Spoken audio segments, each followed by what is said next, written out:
Alright students, अब हम concept को समझेंगे सेपरेट ड्रग में। जैसे कि आपके एग्जामिनेशन में पूछा जा सकता है, बेसिकली इंपॉर्टेंट जो ड्रग हैं आपकी नाइट्रस ऑक्साइड, हैलोथेन एंड कीटामाइन। और नाइट्रस ऑक्साइड से जुड़ा हुआ है concept of second gas effect का कॉन्सेप्ट क्या है, डिफ्यूजन हाइपोक्सिया क्या होता है और कंसंट्रेशन इफेक्ट किसे कहते हैं। तो बेसिकली इस कॉन्सेप्ट को भी हम समझेंगे। तो स्टार्ट करते हैं हम like individual drugs starting from nitrous oxide.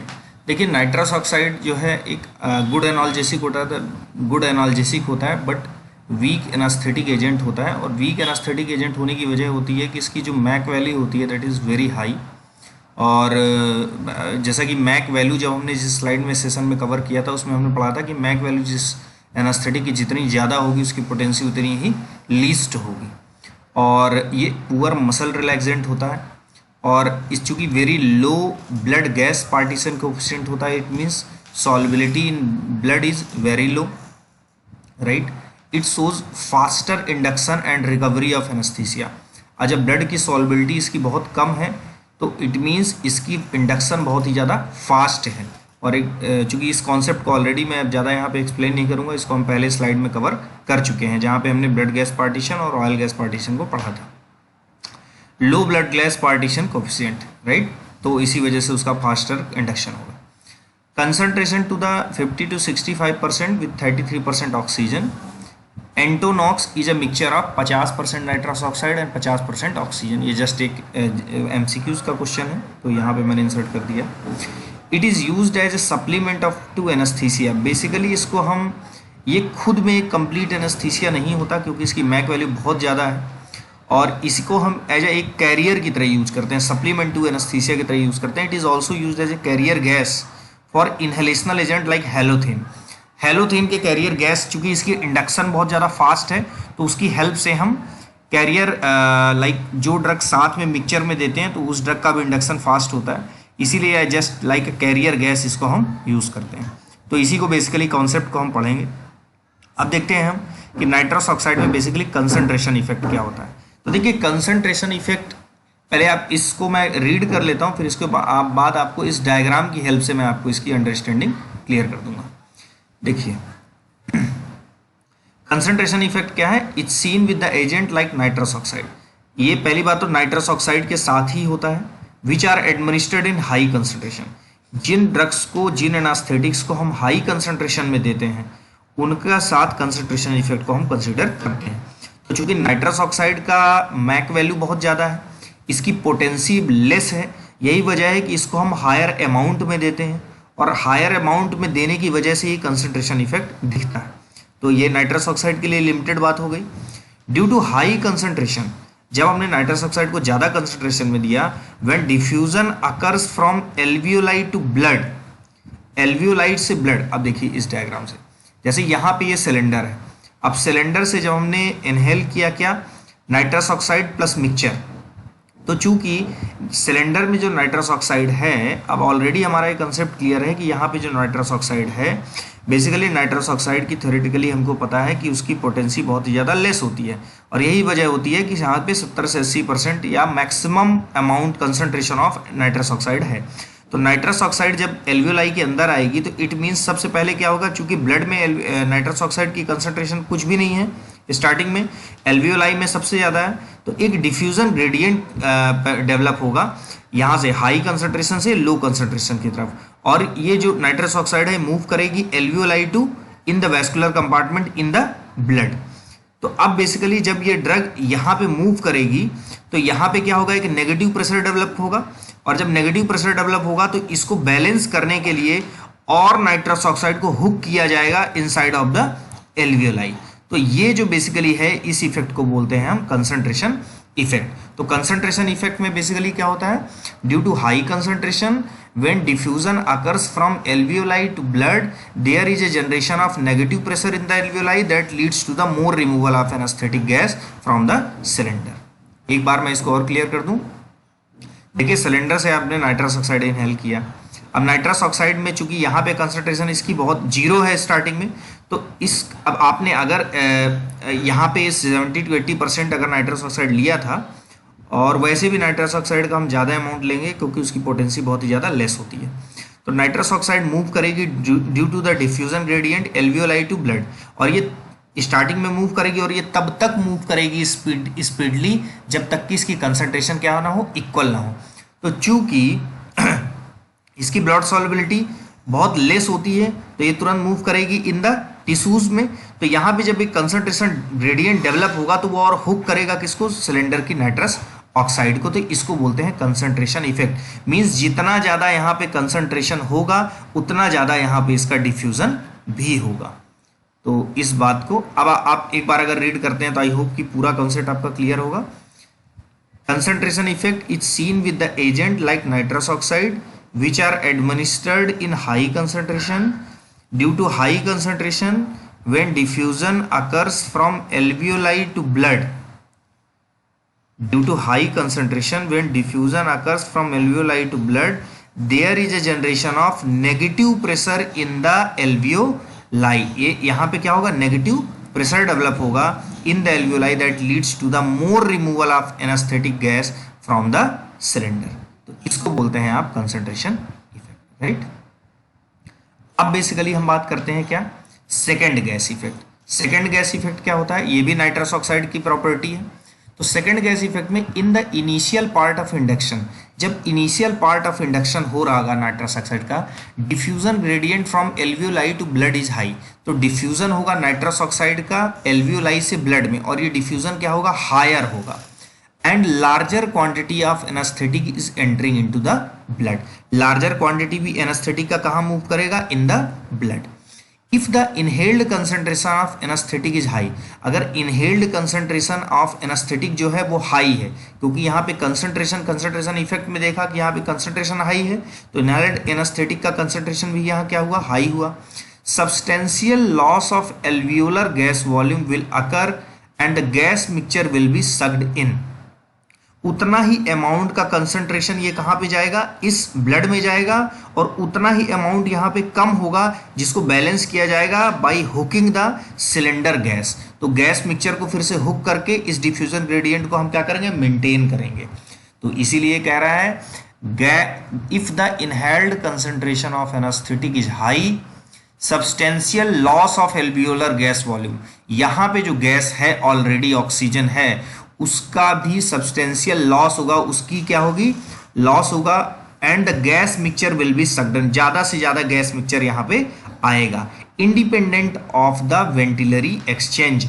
जो नॉर्मल ब्रीदिंग चल रहा है उसके अलावा हम बात कर रहे हैं, gas flow will be higher than the tidal volume. This is significant only with nitrous oxide since it is given at 70 to 80% concentration.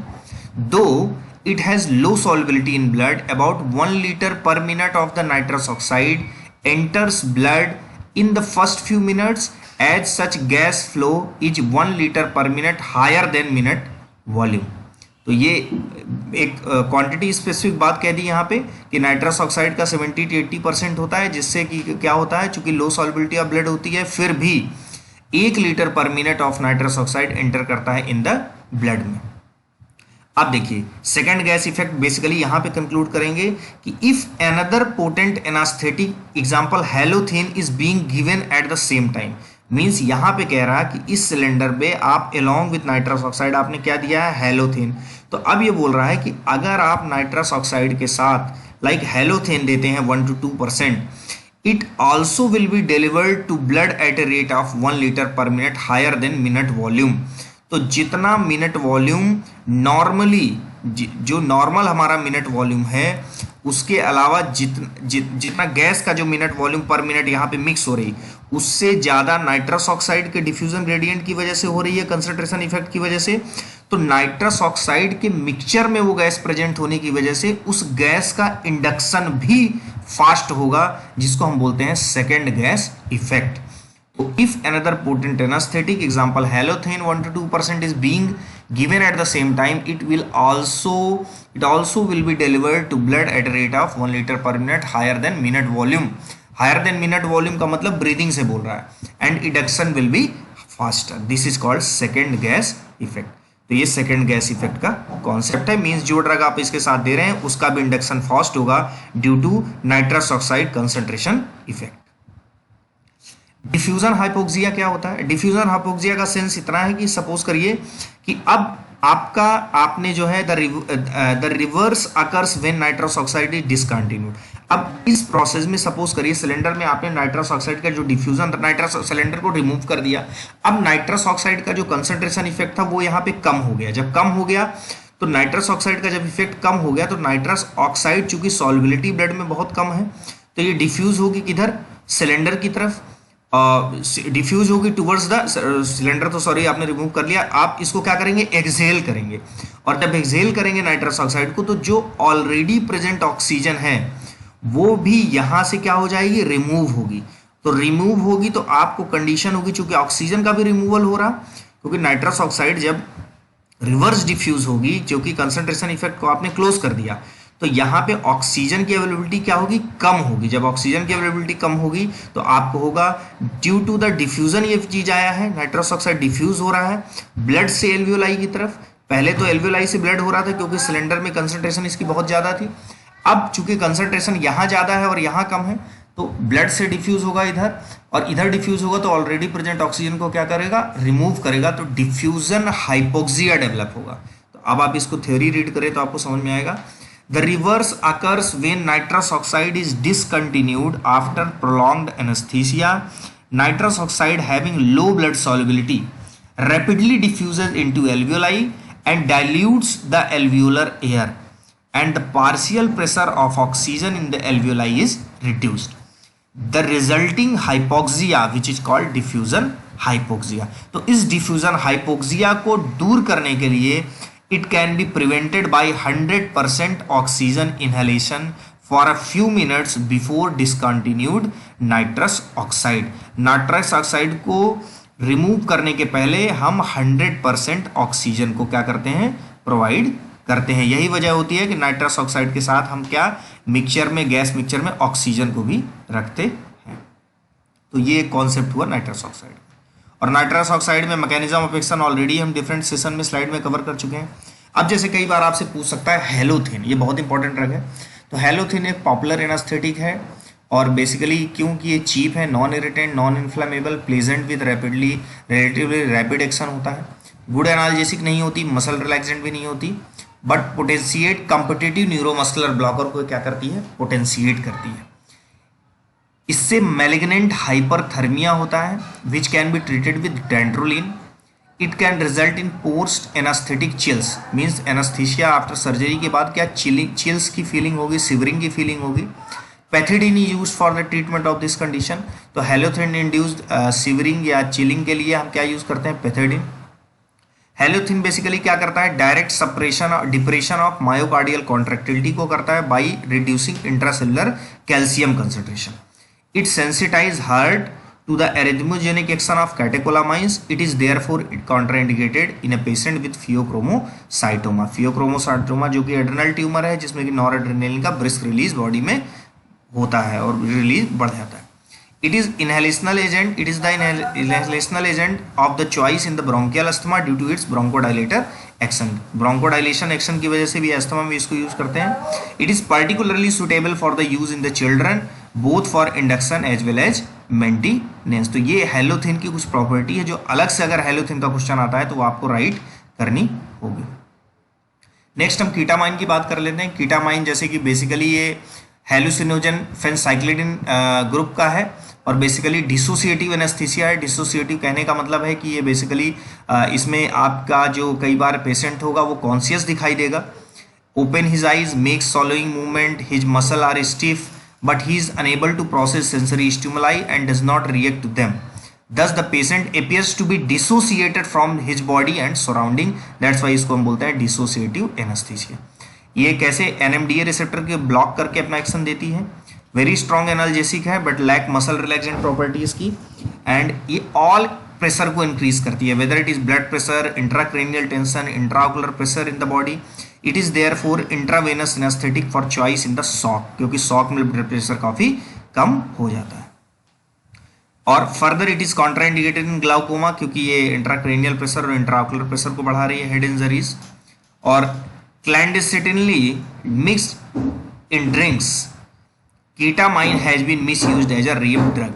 कई बार रेप जैसे क्राइम को प्रोसीड करने के लिए क्रिमिनल्स किसका यूज करते हैं, कीटामाइन का यूज करते हैं। तो ये कीटामाइन की कुछ बेसिकली प्रॉपर्टी है।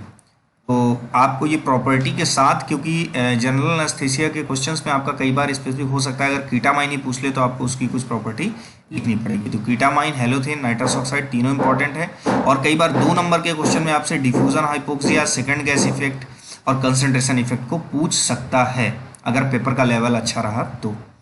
सो this is all about the individual drug nitrous oxide, halothane and ketamine. Thank you very much.